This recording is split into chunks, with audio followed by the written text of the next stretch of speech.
त्यांना अभिवादन करतो. डॉक्टर बाबासाहेब आंबेडकरांच्या चरणी नतमस्तक होतो.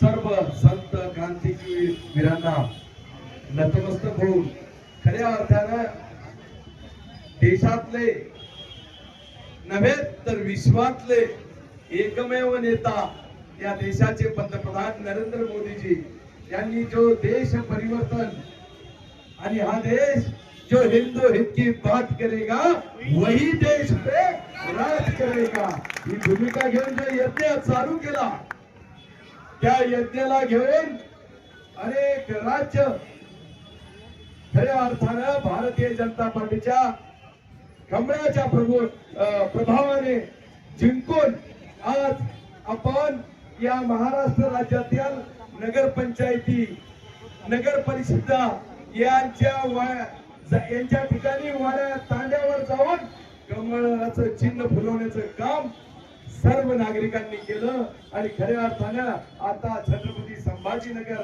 महानगरपालिकेमध्ये जी निवडणूक लागली ही निवडणूक 10 वर्षानंतर लागते. आणि 10 वर्षामध्ये ज्या पद्धतीने 2014 पासून तर 2024 पर्यंत जे परिवर्तन या देशामध्ये घडवलं त्या परिवर्तनाचा खऱ्या अर्थानं आज आम्हाला जनता हिशोब देणार आहे. म्हणजे नक्कीच वरती देवेंद्रजी राज्यात वरती नरेंद्रजी आणि राज्यात देवेंद्रजी खऱ्या अर्थाने आज आपल्याला ज्या पद्धतीने छत्रपती आपल्या संभाजीनगर महानगरपालिकेचा सर्वांगीण विकासाच्या भूमिकेतून ही महानगरपालिका बदलली जाते. नुसतं तेवढंच नाही, आज खऱ्या अर्थानं प्रत्येक ठिकाणी जागोजागी आपल्याला कमळाचा प्रभाव तुम्हाला दिसून येईल.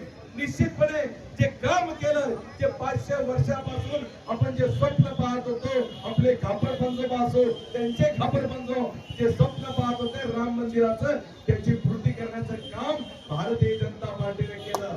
काशी विश्वनाथाच्या मंदिराचा जीर्णोद्धार भारतीय जनता पार्टीने केलं.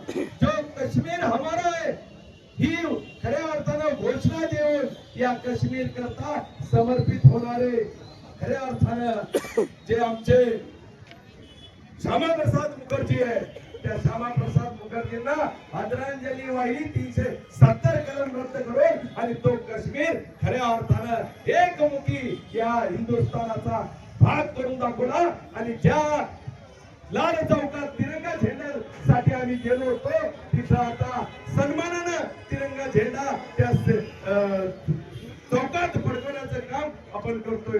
अत्यंत चांगल्या पद्धतीनं देशामध्ये राष्ट्राची संस्कृती धरोहर धरून आपण या देशाचा विकास करतो. त्याच भूमिकेतून आपल्यालाही या शहराचं परिवर्तन करायचं आहे. आणि म्हणून या परिवर्तनाच्या या यज्ञामध्ये खरं तर आपल्याला सर्वांना आता समर्पित होऊन काम करून या चारही उमेदवारांना कमळाच्या चिन्हावर आपल्याला निवडून आणायचं आहे.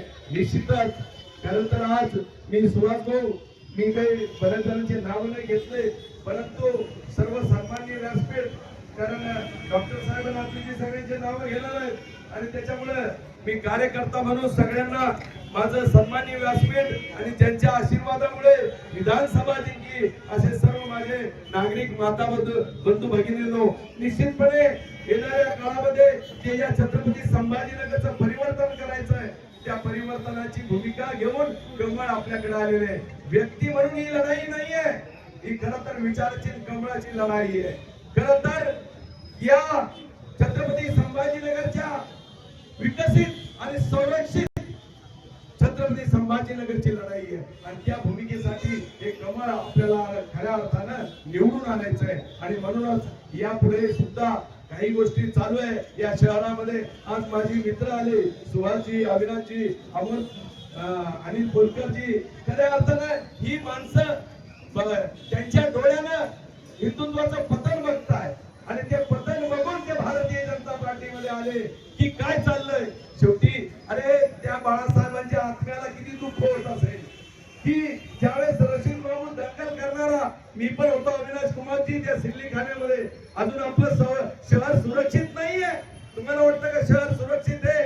अरे इथं बाजूला जा हा शहर अजून सुरक्षित नाहीये आणि त्याच्यामुळे या कमळाला खऱ्या अर्थाने हे चार जे शिलेदार आहे हे शिलेदार आपले पहारेदार आहे आणि त्यांना म्हणून कमळाला आपल्याला या पद्धतीने निवडून द्यायचंय. तीच भूमिका घेऊन आपल्याला खऱ्या अर्थानं पूर्ण शहरामध्ये परिवर्तन करायचंय. विकासाचं तर करायचं पण खऱ्या अर्थानं एक हिंदुत्वाची लहर आपल्याला शहरात न्यायची आहे. नाही तर बाजूचे साप हिरवे साप आपल्या इथं चांगल्या वार्डात कधी घुसतील ते सांगता येणार नाही. एमआयएमने काल शपथ घातली 50 नगरसेवकाची. तर लक्षात घ्या आपल्याला किती दक्ष राहावं लागेल आणि निश्चितपणे जिथं जिथं कमळ दिसेल तिथं तिथं कमळाला शिक्का मारून कमळाचा उमेदवार निवडून आणण्याचं काम करावं. कमळ म्हणजे इथले नगरसेवक नाही, कमळ म्हणजे जे परिवर्तनाची दिशा असणारे या राज्याचे मुख्यमंत्री देवेंद्रजी फडणवीस हे कमळ आहे आणि निश्चितपणे यांना पाहून नरेंद्र मोदीजींना पाहून या कमळाचा विकास आपल्याला करायचा आहे. निश्चितपणे त्याच्याच भोवती या शहराचा विकास राहणार आहे आणि त्यामुळे ज्या पद्धतीने जिकडे तिकडे पाहतो एक कमळाचा प्रभाव जो वाढला आहे तो असाच वाढलेला नाहीये. हा जनाधार असाच मिळालेला नाहीये.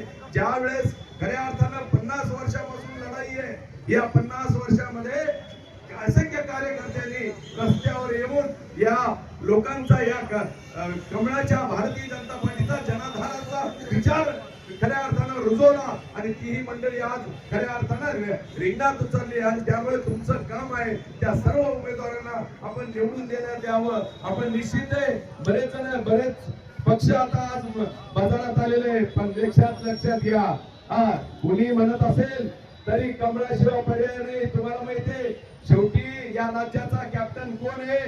देवेंद्रजी फडणवीस या राज्याचे कॅप्टन आहे आणि तीच कमळ आहे. हे बघा जे बी आले ते आमच्याच पिचवर ठेवू राहिले बरं का, कमळाच्याच पिचवर ठेवू लागले ते आणि त्यामुळे कोणतेही निशाणे घेऊन या पण राज्य चालू आहे कमळाच्या पिचवर आणि त्यामुळे कमळाशिवाय पर्याय नाहीये. ही भूमिका घेऊन आपण काम करतोय. बरेच जण म्हणतील आम्ही पालक आहोत पण लक्षात ठेवा देवेंद्रजी फडणवीस मुख्यमंत्री आम्ही मालक आहोत. आम्ही मालक आहे लक्षात घ्या. तुम्ही आमच्या बरोबर आहे आणि त्याच्यामुळं थोडा हळू चाला. ज्या कमळामुळे तुम्ही आलात तर आमच्या बरोबरच आहात आणि आमच्या बरोबरच राहा. निश्चितपणे या शहराचा विकास करायचा असेल तर येणाऱ्या काळात आपण कमळाची वज्रमूठ करण्याकरता आशीर्वाद या उमेदवारांना द्या एवढी भावना इथं करतो आणि निश्चित सांगू इच्छितो या मध्यमध्ये या टीव्ही सेंटरला माझ्या असंख्य कार्यकर्त्यांनी इथं कमळ उजवलेलं आहे. ज्यावेळेस या 4 जणांना तुम्ही निवडून देणार तर त्या निवडून दिल्यानंतर खऱ्या अर्थानं हा विजय 4ही जणांच्या कमळाचा विजय आम्ही इथल्या ज्या जुन्या कार्यकर्त्यांनी खऱ्या अर्थाने इथं भारतीय जनता पार्टी रुजवली अशा विकास पाटील जे आमचे स्वर्गीय विकास पाटील आहे, स्वर्गीय गोविंद जोशी आहे, स्वर्गीय लक्ष्मण कुलकर्णी आहे, स्वर्गीय मुंडलिक ताई आहे, मुंडलिक काका आहे, सावळे दादा आहे, बाळू जैन आहे, स्वर्गीय यांना समर्पित करू आम्ही हा विजय. त्याच्यामुळे ही ताकद आमच्या कार्यकर्त्यांमध्ये द्यावी एवढी भावना इथं व्यक्त करतो आणि मी माझं मार्गदर्शन थांबवतो.